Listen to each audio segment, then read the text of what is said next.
in battling cancer. Do not lose hope, and we are always here for you. 正在打仗的朋友们，加油！战友们，加油 You have our support. 加油 ，fighting！ 让不可能的变成可能，一切坚持由你开始。！Never give up. You can do this. Yes. Do let the pain define you. Let it define you. Kekuatan tidak datang daripada kemampuan fizikal, tetapi ianya datang dari semangat yang tidak pernah mengalah. Believe you can and you are halfway there. Never give up. Never give in. To our cancer patient, be strong and stay positive. You can do it. You are not alone and you have a team of members to help you through. You can, I can. 加油 To stay strong and never give up. 加油！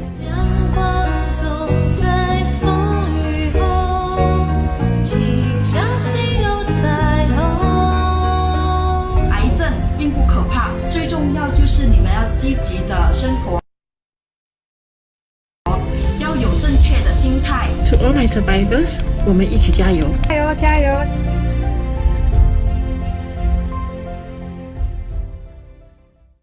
To all cancer patients and cancer survivors, you are the bravest person in battling cancer. Do not lose hope, and we are always here for you. 正在打仗的朋友们，加油！战友们，加油 You have our support. 加油 ，fighting！ 让不可能的变成可能，一切坚持由你开始。！Never give up. You can do this. Yes. Do let the pain define you. Let it define you. Kekuatan tidak datang daripada kemampuan fizikal, tetapi ianya datang dari semangat yang tidak pernah mengalah. Believe you can and you are halfway there. Never give up. Never give in. To our cancer patient, be strong and stay positive. You can do it. You are not alone and you have a team of members to help you through. You can, I can. 加油 To stay strong and never give up. 加油！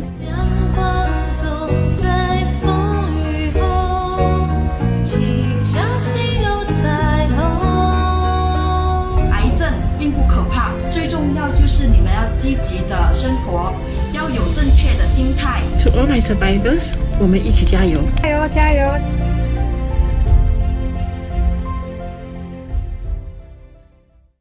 To all cancer patients and cancer survivors, you are the bravest person in battling cancer. Do not lose hope, and we are always here for you. 正在打仗的朋友们，加油！战友们，加油 You have our support. 加油 ，fighting！ 让不可能的变成可能，一切坚持由你开始。！Never give up. You can do this. Yes. Do let the pain define you. Let it define you. Kekuatan tidak datang daripada kemampuan fizikal, tetapi ianya datang dari semangat yang tidak pernah mengalah. Believe you can and you are halfway there. Never give up. Never give in. To our cancer patient, be strong and stay positive. You can do it. You are not alone and you have a team of members to help you through. You can, I can. 加油 To stay strong and never give up. 加油！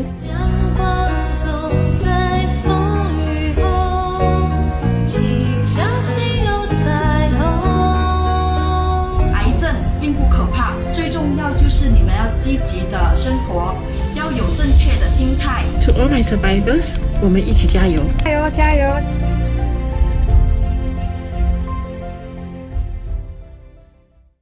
To all cancer patients and cancer survivors, you are the bravest person in battling cancer.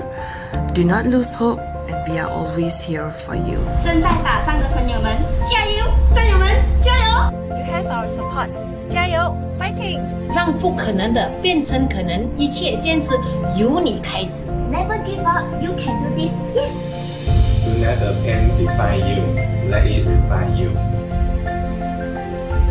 Kekuatan tidak datang daripada kemampuan fizikal, tetapi ianya datang dari semangat yang tidak pernah mengalah. Believe you can and you are halfway there. Never give up. Never give in. To our cancer patient, be strong and stay positive. You can do it. You are not alone and you have a team of members to help you through. You can, I can. 加油 To stay strong and never give up. 加油！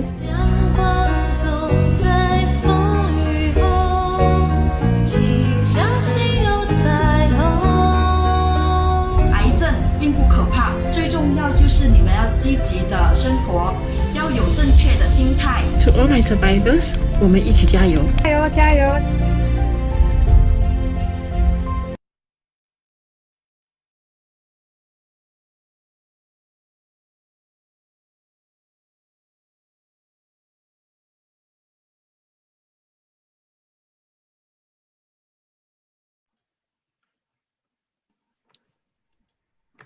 Hi, Michelle. Good afternoon to you. Hi, Joanne. Hello. How are you doing? I'm good. How are you? Okay, good. Here too. Okay, good to see you again and hope you are staying safe at home. Oh, it seems like you're in office now today. Yes, now. Okay, how's everyone doing on the line? Let me see. Yep. We're seeing people starting to join in now to our Facebook Live. Give them some time. Hi, everyone. Spread it out and get some of your friends to also join. Yeah, today we are going to talk about managing stress that is related to COVID as well as cancer. It will be a very interesting talk. So if you know someone that will be benefiting from this talk, please get them to also join in as well. We have Michelle here with us, which is from National Cancer Society Malaysia. She's a clinical psychologist where she's going to share with us some tips on how to better manage stress, especially in unprecedented time right now. So come on, guys, join us in this session.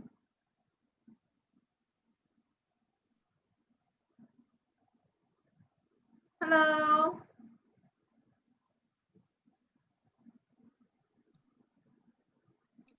Okay. Yep, we are seeing the people starting to come in already. Okay.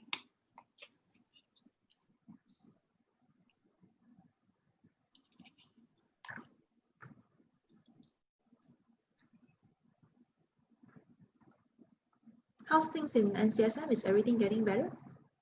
Yeah. You guys are starting to get patients counseling and all. We started to get more patient, but again, it's CMCO, right? Yeah.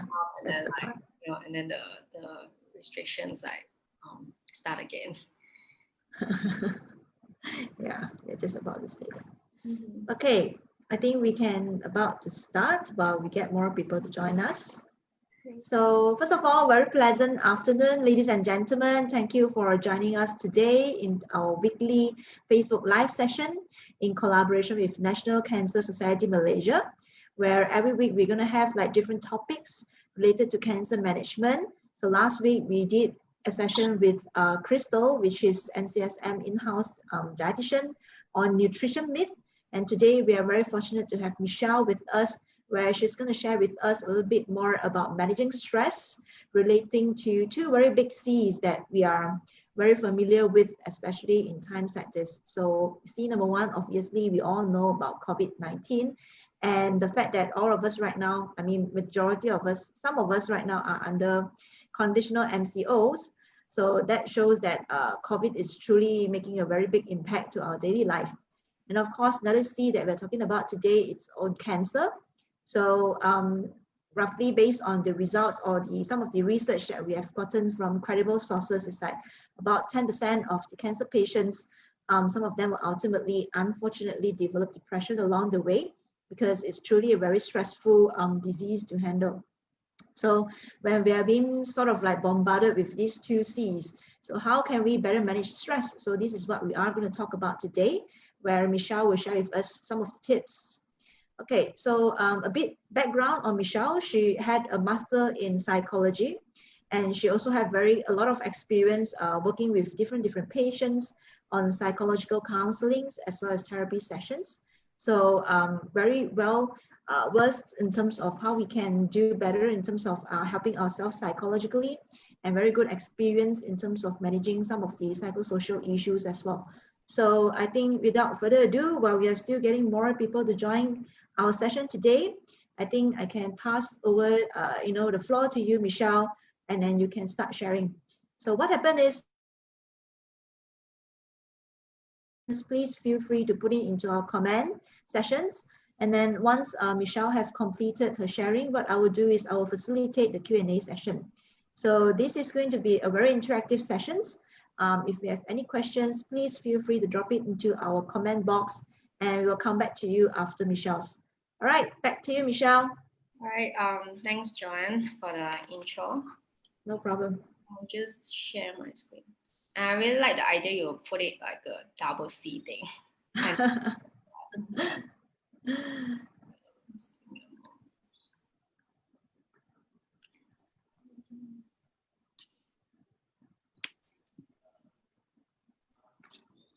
All right. Hi everyone. Again, my name is Michelle. I'm a clinical psychologist in NCSM. It's a great pleasure to collaborate with CanCare, with Joanne and also Phoebe online today, and share with you guys regarding how to manage stress that caused by cancer and also COVID-19. And again, like what Joanne said, I will do in a questions and answer format. So feel free to type out your questions at the comment sections at any point, and I'll respond to it at the end of the sessions. So cancer and COVID-19, I believe that we all know that it's quite a different thing, when it comes to cancer and COVID-19. But whoever who experienced either one of it, they somehow will encounter these themes. I sort of shortlisted a few. And the first one will be the sense of fear and uncertainty. Because for example, like cancer patients, they have to undergo the treatment process, and there might be a lot of worry throughout this whole journey because of the side effect. They might worry that they will get relapse, after the treatment. And same to all of us for who experiencing this COVID-19 pandemic. There is a lot of situation that causes a lot of intense worry. For example, like our physical health, we might be worried that we get infected. And there is a lot of uncertainty towards our employment, our financial status, and then and also our relationship. Because a lot of uncertainty in terms of our relationship, because we might not be able to visit our loved one or our family and friends as often as we used to be. And another thing will be adjusting to the new norm and adapting to the new role. Of course, for cancer patient is, adapting to the role as a patient. There is they have to undergo a lot of routine change in terms of their lifestyle, their daily activities. For example, for cancer patients, before that, they can do a lot of things, they have more energy to accomplish more tasks. But, because of the diagnosis, they may then have to slow down their pace. Same for us, who undergoing this pandemic, we have to start to work from home, have to practice a lot of social distancing, wear a mask, wash or sanitize your hand more frequent than usual. Again, a lot of changes going on. And last but not least, cancer and COVID-19 do impacts on our interpersonal relationship, because changes in the situation also cause us to have different physical and emotional needs we are looking for. And we might be demand on different things from people who surrounded us. Or even our future plan, there is some disruption too, maybe you plan to travel this year and you can't make it because of the pandemic. And for cancer patient, maybe you plan to retire within this period of time, but because of your diagnosis, you think that you need to continue working to generate more income for your treatment. So again, you see a lot of changes going on. And if you do not manage it well, do not have a good coping strategy, that's what it happens. You will feel a lot of stress. So just like any other presentation, I will start with the first question, what is stress? I'll have sort of brief you guys, how to define stress. So it's very simple. It's just, the way we react physically and mentally to changes towards the event or situation in our life. And this reaction mainly based on our perception towards an event all that situations. For example, if you perceive that situation negatively, that when we term it as distress, you will then feel overwhelmed, oppressed, or even out of control. But, all right, it's a big but. If you sort of can manage to perceive that situation as a positive stress, you see as a positive way. We call it eustress, might be a new term for some of you. So it's good that when certain stress happen in your life, you see it as a challenge, you accept it, and then it allows you to achieve more. And you can look at the bell curve that underneath.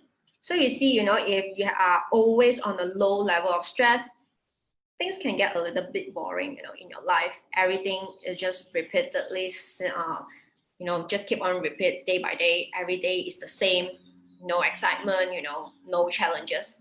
And slowly it might go to depression because you feel that there is no more interest in life. Every day is the same. It can be very boring. But if there is a little bit of stress in your life, you tend to increase your attention, spark your interest if there is something that you would like to do. But and continue raise a bit, and when it hits the optimum level, when everything is kind of like a balance, you tend to perform in your optimum state, and this is the ideal for sure.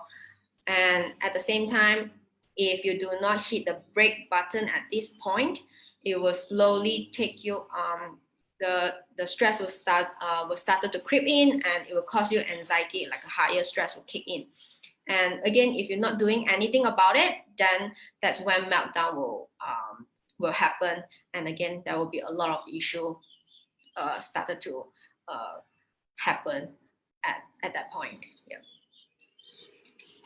So you may be wondering that what is the exact stressor that causes us to have stress? Very simple, just I break it down into 3 parts, which is the biological, the psychological, and also the social part. In terms of biological, obviously it will be related to our physical health, the genetic part, the drug effect, because sometimes we take certain drugs, it do changes our body hormones, and from there, then it will sort of cause us some stress because we are undergoing changes. For social part, peer pressure, family issue that sometimes it's very difficult to resolve. And lastly, for psychological, poor coping skill, poor social skill will cause you to feel stressed easily. And of course, low self-esteem. People who have low self-esteem do feel stress more easily as compared to others. And in another words, regardless which area or which aspect that has a stronger impact towards you or affecting you more, regardless biological or psychological or even social, somehow is because you are undergoing an unsettling effect of changes in your life. And somehow you feel that the situation is out of your control, is too challenging for you, is threatening you.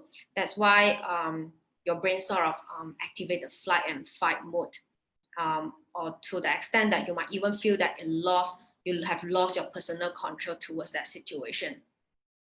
So for example, like cancer patients, they have to undergo a lot of treatment. So they might be worried about the outcome of the treatment. Again, there is a lot of effect of changes, body change, self-image will change as well. The treatment might be too challenging for them. The side effect might be too challenging for them. And eventually they will feel that they have lost the personal control.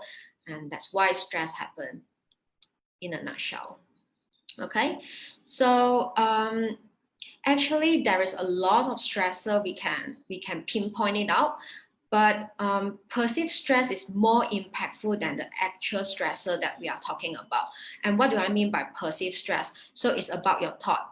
For example, someone who views cancer treatment or cancer as a very negative way, maybe on their mind they will have different thoughts, such as cancer will take away my life.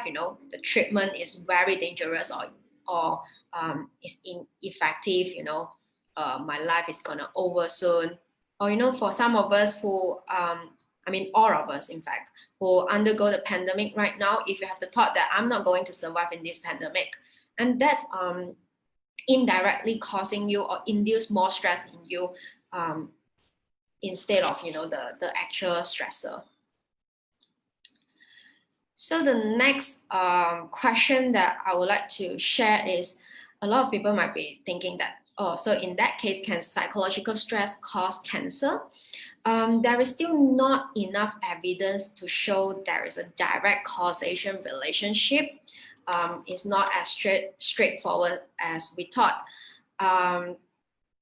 But there is an indirect relationship. So the link between psychological stress and cancer could be, all right, so imagine you're feeling a lot of stress, you're undergoing a lot of stressful situations. And when people undergo or under stress, they might develop certain behavior.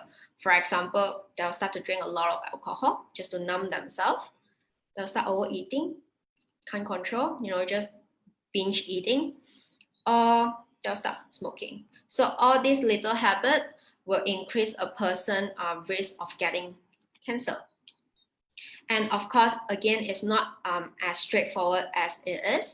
So there is, we have to be mindful that there is still a lot of factors that sort of promote the development of cancer, as you can see from the pie chart.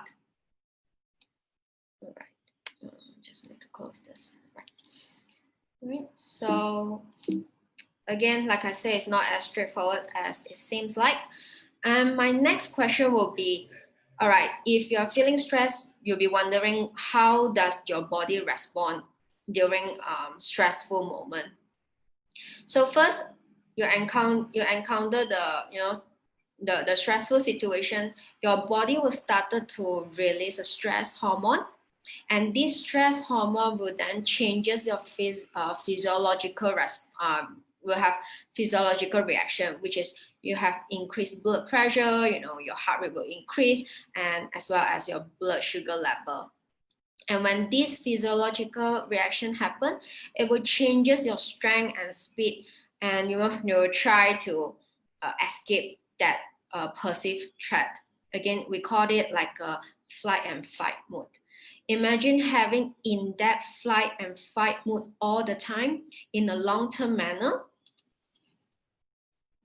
It will causing you a lot of stress, and it will lead to a lot of issues. For example, digestive problem, a fertility problem. It will weaken your immune system, so make you prone to have viral infections or even cancer.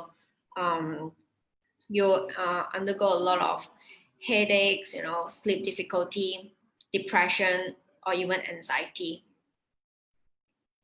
Right.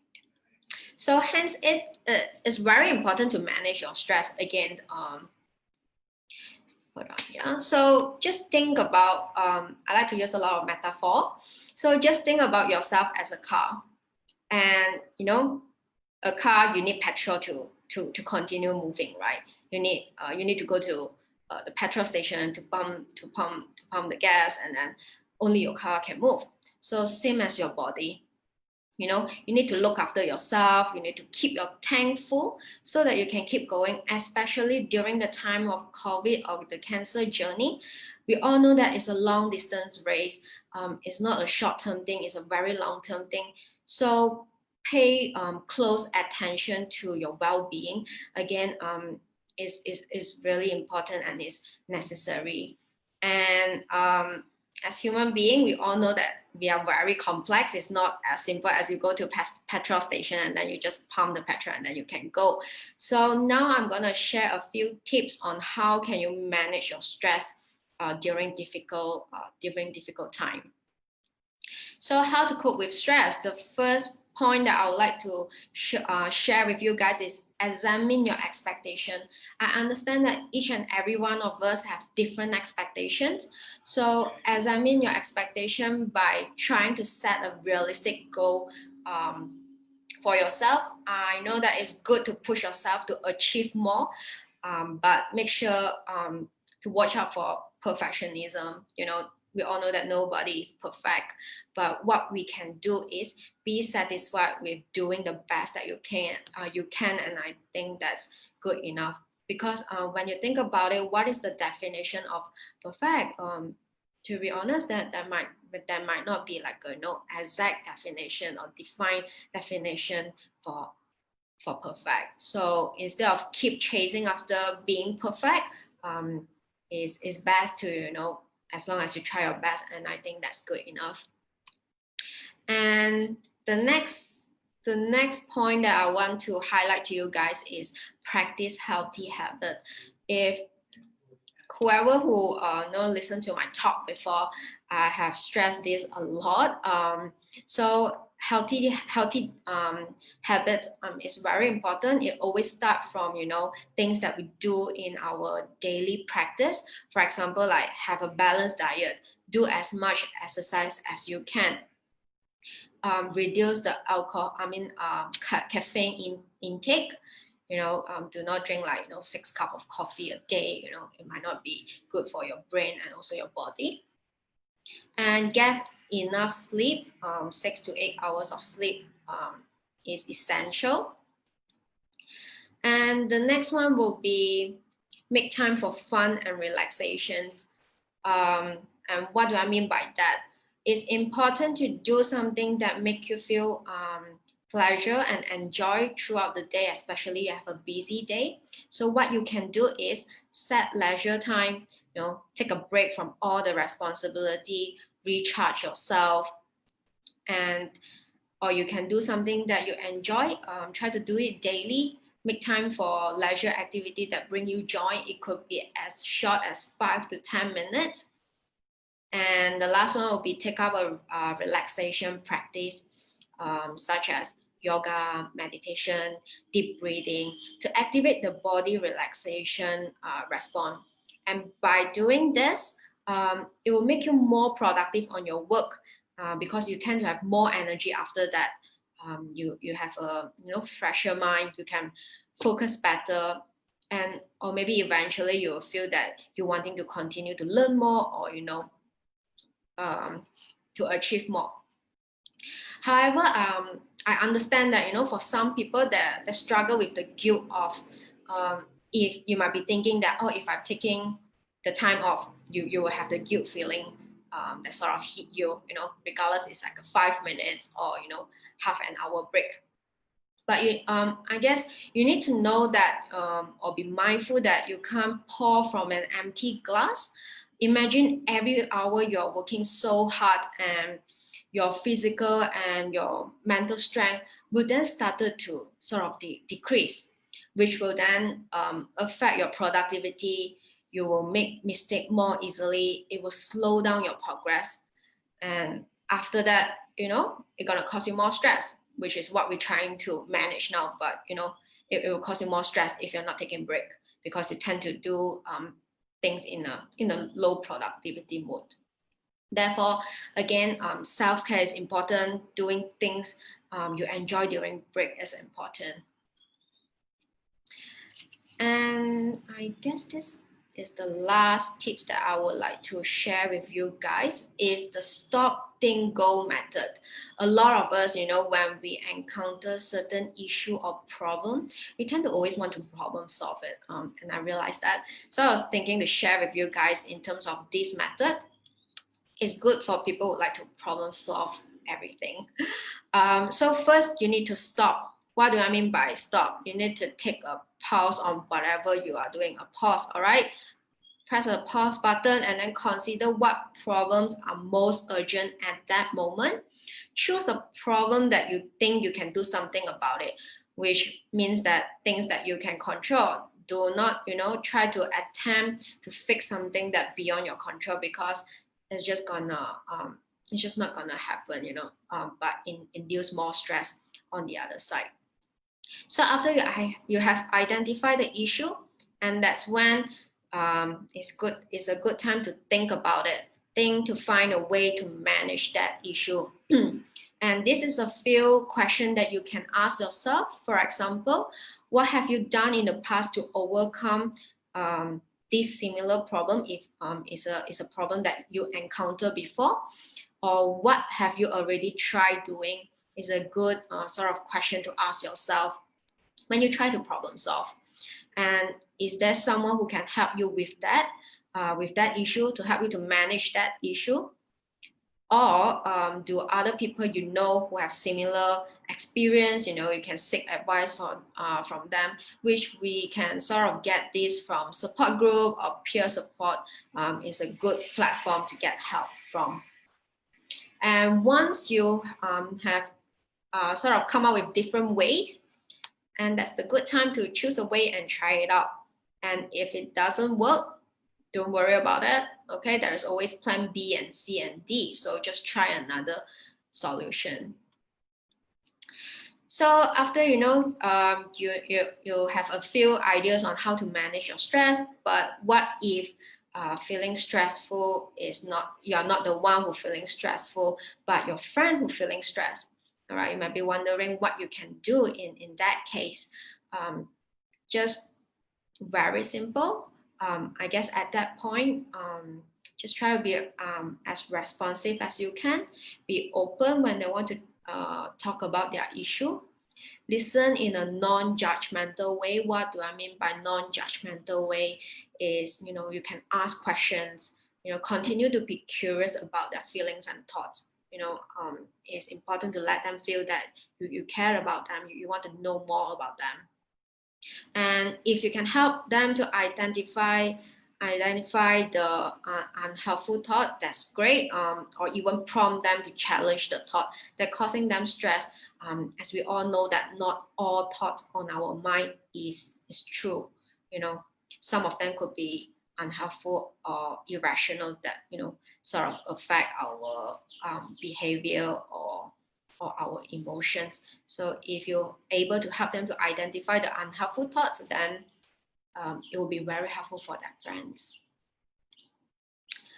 So let's say you have tried a lot of all the tips that I provided, or even you look it up online, try different things, but the stress feeling is still there, or even sometimes you might feel too depressed, or the anxious level is too high, is beyond what you can sort of manage. That's when you need to seek for professional help. So in National Cancer Society, we have cancer information services catered for cancer patients.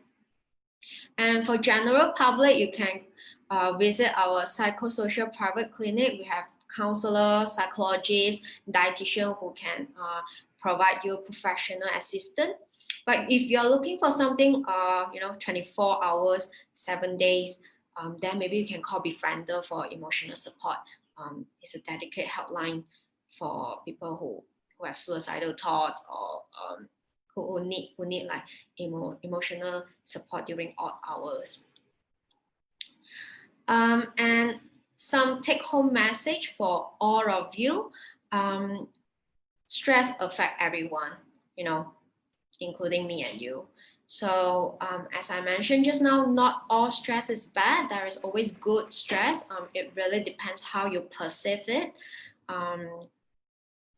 And just be mindful that, if there is stress in your life, appropriate level is fine. If it's too much and if it's long term, it can cause you harm in terms of affecting your physical or mental health well-being. So that's the time that you need to do something about it before it gets more serious. So there is a lot of ways that you can manage your stress.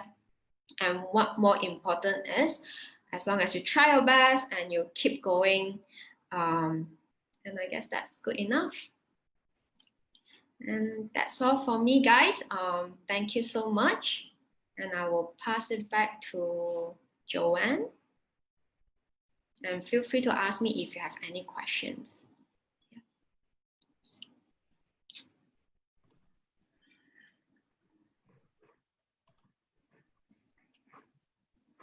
All right. Hi, Joanne. Yep. Sorry, I was trying to unmute myself. It's okay. Yeah. Okay, thank you, Michelle, for the very insightful sharing. I think this thought really come very timely in that sense, because right now we know that we are all under like, CMCO for some of us, as well as, for cancer patients especially, they are already dealing with a lot of stress. So that's why we're having these sessions to tips to our audiences to be able to right now have a platform to also share some of your concerns or things that currently you are facing. If you have any emotions that you wanted to ask, I mean, this is actually the best time. So has actually shared quite some tips with us. And we do have some questions over here. In fact, I myself have some questions as well, which I think, Michelle, you will be able to help me to enlighten me as well in terms of managing stress, because I'm pretty bad in doing that as well myself. Okay, I think Simon, she has a few questions, but I can try to break it down for you. It's like for cancer patients specifically, can stress actually affect their recovery? Again, like what I mentioned just now, there is no direct causation in that sense. It's just that, when you're feeling stressed, it will make your immune system weak in that sense. That's when when your immune system is not strong enough, a lot of inflammation will happen, and even the chance of relapse might happen. So having a good mental health well-being and keep yourself active is important. Again, it's not as straightforward as it is. There is a lot of factor, but stress is one of the contributing factor, I would say. Yeah, so just now you were saying that it may potentially also lead to a higher risk of relapse. Yeah. So is that proven, or it's more like an indirect effect? It's an indirect effect, and there is still not enough evidence saying that, if you're feeling stressed, and then the chances of you getting relapse will be high. Yeah. So a lot of research still ongoing, but at least for now, we understand that, okay, there is a link going on. Yeah. Okay. I think a couple of months back, I was reading an article. They are saying that even though when we walk outside, when we see people outside, I mean, all of us look very normal from the outside, but we sleep well, we have friends, we socialize, we can function, we go to work, etc., etc. We eat well as well. But how do I myself say, for example, I take me for an example, how do I know whether I have any hidden symptom of stress? Like, what are some of the symptoms, or I can look out for to see whether or not I actually have stress? All right. So like I mentioned, a good amount or a fair amount of stress is good, because it pushes go keep moving forward and achieve more, right? And when the time that your daily activity, your daily functioning got affected, for example, that you started to realize that there is changes in your sleeping pattern. You tend to wake up, in the middle of the night. You're having night, and then in terms of appetite, you can't really eat much, or your appetite is just really low. And I guess that's like the body is sending you a signal that, hey, it's time to pay attention to me, and you need to do something about it. So I guess from your daily activity, daily functioning, if you pay close attention, there will be changes, and when the changes is affecting you, that's when you need to cope with that and have a good coping strategy or seek support from that. Yeah. How about palpitation? Is palpitation a sign of stress? Yep, palpitation, yes. So when you are feeling stressed, your body will release stress hormone, and all these hormones will change your physiological reactions, and actually palpitation is one of it. So it's the same that, when you're in that stressful situation, your brain perceives it as you're facing a threat. It's as like there is a tiger in front of you. So that's why all these physiological reactions happen, to sort of alarm you that, hey, it's time to run. Okay.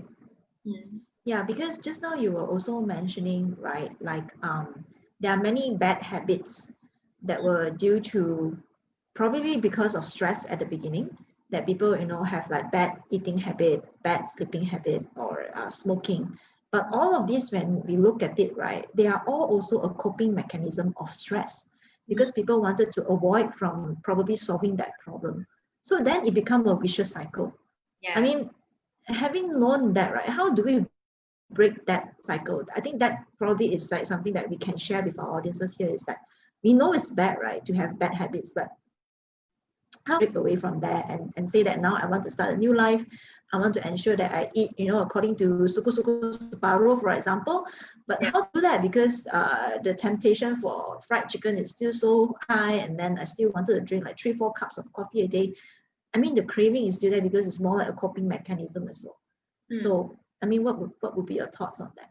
Okay, so usually we will we adapt ourselves to these so-called like bad habits because we'll keep doing it. We are motivated to do it because it is helpful to us. We are not maybe exploring other different options. Or even we can't be bothered to explore it. Drinking alcohol is so much easier. I can just take a cigarette and then I start smoking, and somehow it helps. That's why we keep doing it, because it works for us. So it's good to give yourself a chance, to explore different things. Keeping or be mindful of the objective. What is the objective that you try to achieve? Is to reduce stress, right? So drinking can reduce stress, and exercising can reduce stress. So there is a choice. Both can reduce stress, but exercising give you a extra advantage. So why not? So I guess it's like a pro and cons thing. It's like a decision making. So I'll say it's totally up to that person. But if you weigh pro and cons, then you know what to do, I guess. Yeah. So I think back to the basic in that sense that the level of determination is different. Yes, correct. Right. To drink is very easy, right? You just drink. But to exercise, then you need to also pass through the initial transition. Because you feel very tired, you don't feel, you give yourself like many excuses, like it's raining right now, CMCO, I cannot go to the park, etc. So a lot of excuses. But I think the key take home message over here is that if you really want something good for ourselves, right, we need to persist for a longer term to be able to see a good habit starting to form. It will be able to help us. And be mindful, and keep reminding yourself what is the objective you try to achieve. It's very important. Yeah. So I think Simon also have a question. Simon, I don't know whether you are passing a message or it's yourself. But she say, I'm a breast cancer survivor for 3rd year already this year, and her only daughter has diagnosed with a breast lump. And doctors say it's really a fibroadenoma. Both doctors and my daughter are very keen on surgery, and she become very worried, and she also feel very guilty as well that maybe because the daughter has it due to the mom, so she's at high risk to get similar cancer, despite I know there is regular follow-up as well. So there is a dilemma whether or not to send her for testing. So under such situation, she's asking is there any way for her to better cope with such a stress? So correct me if I'm wrong, Joanne. So this audience is asking whether she should go for a testing, is it? No, so because she herself is a breast cancer survivor, and recently her daughter was diagnosed with a breast lump, but it's actually a fibroadenoma. So doctor and the doctor as well as her daughter is not keen for any surgery at this point of time. But she herself feel she feel very guilty because she think that it could be due to her that her daughter right now is getting this incidence or this diagnosis. So she's actually in a dilemma right now. She do not know whether she should send her daughter for a genetic test. Under such uncertainty, she's asking, is there any way that she can better cope with this stress or not? Okay. So since I try to always link back to what I shared just now, I would suggest this audience to maybe try the stop, think, and go method. All right, because it seems like a situation that maybe having a solution will be great, right? Because it's a dilemma. So it's like a decision making process. So it's good that take a break for now, because there is a lot of thoughts on your mind. You're not sure where to go. So it's good that, pause for a bit, identify what is the issue that you're trying to fix right now, because it seems like there is a basket of things that, on your mind right now. So it's good to organize them a bit, Okay, prioritize things that you would like to resolve first, and then come up with different solutions or different ideas. And again, seeking support is very important. Try to talk to people who experience that, or seeking the peer support, the support group. Talk to more people, because when you talk to more people, it stimulates more ideas to you. And then after that, then only you pick the best choice and go for it, I would say. Yeah. So do not make impulsive decision, always, stop and think and then act on it. Yeah. Yeah, I think, Simon, maybe this question will be something that you need to sit down together with your doctor as well as your daughter to see probably what is going to be the best way to handle this. So a lot of times, I mean, just general sharing, and we are making decisions, we have to always do pros and cons anyway. Correct. And hardly a time will come to a situation where it is a perfect solution, perfect decision. There's always pros and also cons. So I think we need to be prepared, like what Michelle said, right, to manage our expectation, or to set or be more realistic that we will not be able to come to a point where the solution that we have is 100% perfect or good. So there may be some sacrifices or at the expense of something, but we just need to manage our expectation better so that we will not feel so stressful. And I guess a lot of time that we will feel stressful is the helplessness that we feel. It causes to have a lot of stress. It builds a lot of stress in us. And when you're having this helpless feeling, you just have to remind yourself that you're not the only one who encounter this situation. Maybe someone who are in whichever corner in the world are experiencing the same thing. You are not alone in that sense. Just having that on mind, and remember that you're not the only one who facing this, and you have your family, you have your professional team, you have your doctor, you have all the nurses who can back you up, and I guess having that idea do reassure yourself a bit. And I guess it may not be very much scientific in that sense, but I think counting blessing does work in that sense that we start to be grateful with things that's happening around us. Is I've read some books as well on psychology, and they're saying that one way to better manage stress is to you can at the beginning stage try to force yourself to write down 3 things that you feel you are grateful of today. So eventually you'll find that actually life is not that bad. But back to today's discussion, right? Because we are talking about COVID as well as cancer. So, I mean, unfortunately, this someone that I know are unable to join us today, but I'm seeing it with myself is that she is also a cancer patient in that sense. And during this COVID situation, because we know many of the companies are being affected, she was also being retrenched. So trying to deal with loss of income, at the same time, the healthcare systems right now is putting a lot more resources in trying to manage COVID or contain COVID.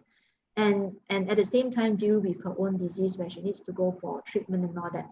She feels extreme amount of stress. It's like tremendous amount of stress. It's like until a time where she couldn't sleep at night, and she started to need to go to the doctor and say, probably you need to give me some sleeping pills and all that, so that at least I can start sleeping. So I mean, as a friend, I know we need to be objective, or probably get her to talk to someone that is professional in this case. But I mean, how can we better advise her or what to do? Because the fear of losing job or the fear of not having a financial stability is very real. COVID, honestly, is not just a public health crisis, it's also a financial crisis. Yeah, so in situation like that, what would be your thoughts and advice? In terms of helping a friend, like what I mentioned just now, I'm pretty sure that a lot of people already start giving him or her advice, and I'm sure that person know what to do. So as a friend, who try to be more supportive, I would say listen to them, because sometimes they might not looking for solution. They just want someone to lend their ears and listen to their thoughts and emotions. So the first thing we can do is just being responsive and be there for them, listen to them. That will be very, very basic and first thing that I will sort of recommend you to do, Joanne, since it's your plan. Yep. And second thing is, why are we facing so much stress? Because we always try to change. I wouldn't say always, but we tend to have the tendency of changing things that beyond our control. For example, we want to change the healthcare system. It's sort of nearly impossible, right? That's what maybe a long time. A long time. Yeah. Things, maybe a rally, I don't know. So instead of putting yourself paying so much attention on things you cannot control, I would say reserve your time and your energy on things that you can control. For example, okay, since you can't go to hospital right now because of COVID, all right, so what you can do, maybe you can contact your doctor. You have the control, right? You can just pick up your phone and contact the doctor, contact the hospital, see what you can do. That would be the first thing. You continue practice your healthy practices, all right? All those healthy habits, there is a choice and you can definitely control that, all right? So just limit yourself to things that you can control and try to do it as much as you can while waiting the things to get better. And I guess you'll be able to get through it, hopefully. Okay. All right. So I think in view of time, we will take the last question. Right. So she's asking, what is the relation between emotion and stress? Can emotion induce stress? All right.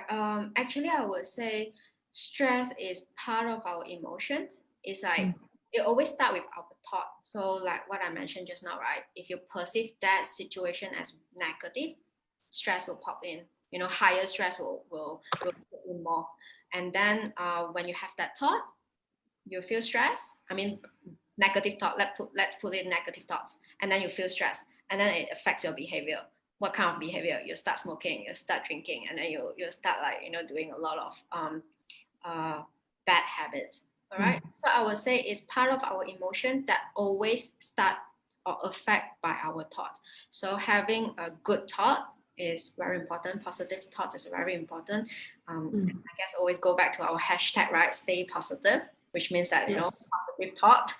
Yeah. So managing your thought, identify if you have irrational thought. If you can identify it, excellent. Try. Otherwise, write it down. Write it down your thoughts.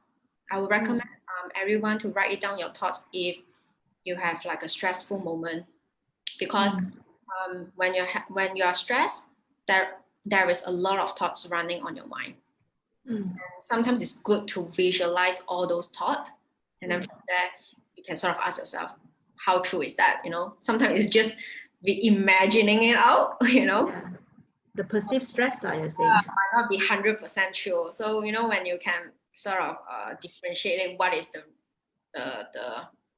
thought, if it's true or not, then maybe from there you can work out a lot more. Yeah. Okay. So if I can just take the opportunity to sum it up for our discussion today, I guess it's like we try to take control on things that we can control. So for things that we can't, while we try to accept it as much as possible, we also have to make sure that we have good practices, although it's very hard to break the so-called vicious cycle, because many of us, especially times like now, like to binge watch, Netflix suddenly become very famous, everybody watching TV and eating like snack food, junk food. Yeah, it's actually a temporary solution to cope with stress, because it does give you a very good feeling, but after that you feel worse. It's just like when you have a sugar rush, right? Like people will say that, okay, give me a cup of Coke because I need to, have a bit of a sugar rush. Yes, you do. You probably feel good for the first 30 minutes to an hour. But when the effects, subsides, this is where you feel much worse than before. So I think the long-term solution to this is, well, it's difficult to start, but once you have a good habit, it will give you a more sustainable energy, stamina, and also a better mindset as well in terms of trying to manage stress. Because I think in the end of the day, when a lot of times they say, okay, physical wellness is very important. We need to make sure that we are healthy, we eat healthy food, we have good habits. But more importantly, especially in times like now, this is the first time in our lifetime, probably in the first century, in one whole century, that we are facing with such a big crisis. it's very, very important to also take good care of our mental health. So I guess, try to also make sure that we give more attention, like what Michelle say, write down the thoughts sometimes and ask ourselves, is that real? Or is it because I'm trying to amplify, the effect of the stress? It becomes like a perceived stress. It's always worse than the actual stress. Then you probably will laugh at it and say, oh, actually, it's not that bad. Maybe this is one way that we can, do better to make sure that we, still have very strong mental health. To go with this, it's a long haul flight, and I know many of us are already very stressful dealing with cancer, or even survivors over here, or some of the friends or people who know people around that have this disease. We all know that it's not easy, but as much as possible, we need to also take conscious steps to help ourselves. And if you truly need help, you can always give NCSM a call, or maybe be friended as well. And then we will share some of these contacts in our page later on, so that if you need any of these informations, please feel free to call them, and no need to be shy about it.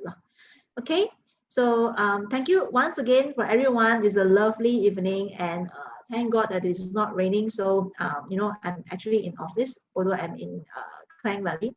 So I will try to, go back home early, and everyone stay safe, and, stay at home if there's nothing else. Okay.